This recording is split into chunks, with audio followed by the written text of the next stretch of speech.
do you think of Sunil's this entire idea of Bollywood crossover fashion, first of all? I think it couldn't have come at a better time than now because Bollywood is known all over the world. They've also coined the word in the dictionary right now, so it definitely is a name to reckon with. And by opening a store like Crossover, people are actually going to be able to walk into that store abroad and pick up stuff like that instead of coming all the way to India to figure it out. I think we're actually reaching down to everybody. So yeah, I think it's the best. It couldn't have been a better time than now. The world over is looking at India for fashion. They're looking at India for embroidery designs, and here we have Crossover who comes just there. The kind of stuff that foreigners that normally look for in India, the really ethnic stuff. Are you going to provide that in Dubai? No, mine is going to be a fusion. Mine is not totally ethnic.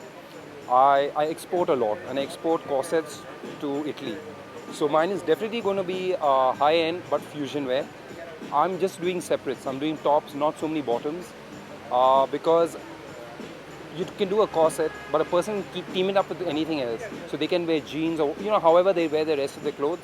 So it's easier for them to adapt that style into their everyday wardrobe. So it does not in any way reinforce the India of Swami. It does because I'm using the extra glamour of Bollywood. Everyone knows the bling bling, the sparkle, everything. So I'm just adding that all onto that. Because you know what, like when you export, I do export high-end products. So we do a lot of embroideries.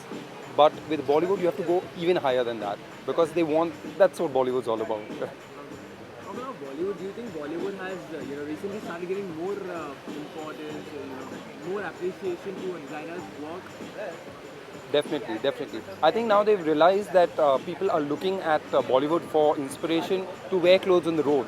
Like you see a person, they might not have that volume of money to buy something from the store, but they will get their own bit of fabric. They'll do it with their local karigar, but they're yet trying to ape what they've seen on the Bunty or Bubbly or whatever. Like they're always trying to ape it. And I think that Crossover is actually going to be giving that all, but we'll be giving it only to a higher end public. So definitely Bollywood is here to stay. It's here. People are just going to absorb fashion, and Crossover is just one more level through which Bollywood fashion is going to be available. In the last decade, at least, Bollywood was probably a dirty word. At least among the urban India, I'm talking. Yeah. Now, do you think even designers had that perspective, which have now been off? Definitely, I did have that perspective. I said I don't want to work with Bollywood people because there are so many problems associated with it. But I think now they've come to terms with the fact that to get designers into Bollywood is helping to shape up and make Bollywood so much more glamorous. So now they're willing to level out with designers. Designers are getting a better deal, definitely. They're getting more mileage, they're getting more coverage.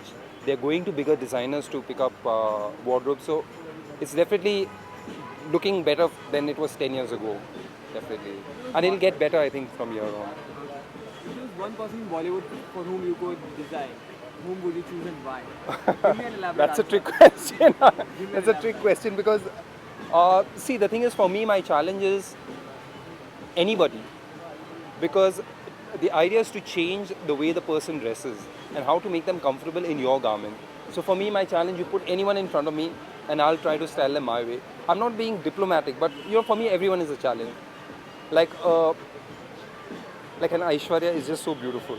So there's no challenge. She wears anything, anyway she looks good. You know what I'm trying to say? So easy challenges are not worth it because she can wear something just basic and look fabulous, For me, I like to change because what I feel Bollywood stars, they are working from shift to shift to shift, that they don't have their own personal style, a lot of them. They only know what the designers give them. So when they're left with the thing, okay, now please, you have to go for this opening of this mall. They suddenly are stuck with what do? I don't know what to wear. Then they ring up a designer because they have no time to think of their own style. And they're not comfortable. They always borrow the style. So tomorrow someone says, oh, that was a terrible outfit you wear. Yeah, it was his or it was hers. Because the thing is they don't have time to develop that kind of style. I think I don't blame them. It's just because their schedules are like that.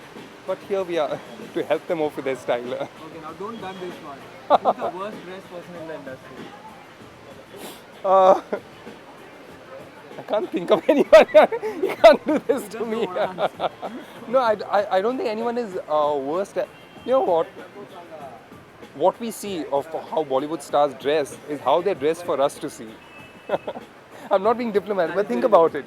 Think about it. You see them in a poster and you say, God, that's a terrible outfit, but that's not their outfit. That's been given by someone who did bad styling. Maybe at an opening. Maybe, no, but even at an opening, they will ring up someone and they'll get an outfit.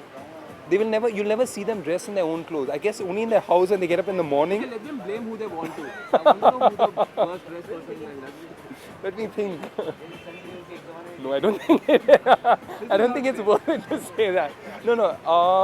You still get work, yeah. No, it's not the work thing. See, a lot of them have bad personal taste because, as I said, they don't get time to really choose. But then, like I'd say, who am I to say they must be thinking what I wear is terrible. So, What do you think? but you want the name yet? Let me think. Throw some names via my thing. Then I'll say, okay, yeah, that one or maybe that one. See, the younger generation are very with it. The older generation will always feel are stuck in time because obviously they're stuck in time. They cannot dress like the way the younger guys are dressing because they look like they're trying too hard. So we are faced with a situation where the older guys will always look at, oh God, what is he wearing? Doesn't he know times have changed? But you can't help it because he doesn't want to look like a wannabe now. And the young guys can do anything because they are there. So it's yet. There are so many of them. Okay, name one. Govinda. Jackie Shroff, you tell me. No, Jackie Shroff I think is quite stylish. Yeah? He's quite stylish in his own way. A lot of people think of him as a style icon. Yeah, I think Govinda. It's basically his films, no? Which have done it to him more than anything else. Like you cannot imagine him attired in everyday wear because you'll just see him in the kind of clothes he wears. But I think it's a designer problem. It's not his problem. Did you take the name? I don't think you did. I did. You want to hear it? I want to hear the name. I'm trying to think of how we would tell you the name. Nothing happened. What? No, it's bad. You know what? Because they feel bad. Because they obviously think they're good at what they're doing. So when they hear it from someone saying, oh God, I think he's badly dressed, it's terrible. I would feel bad if someone told me that or said it on TV, like he's a badly dressed guy. But you're supposed to have an opinion on that. Yeah, but my opinion is only for the positive. The negative we don't take in. Okay, thanks. Sorry to beat around the bush. And then say, yeah, that guy. No one's going to take names. I was just trying my luck. But I did take a name. It is there, I'm sure. I hope it is.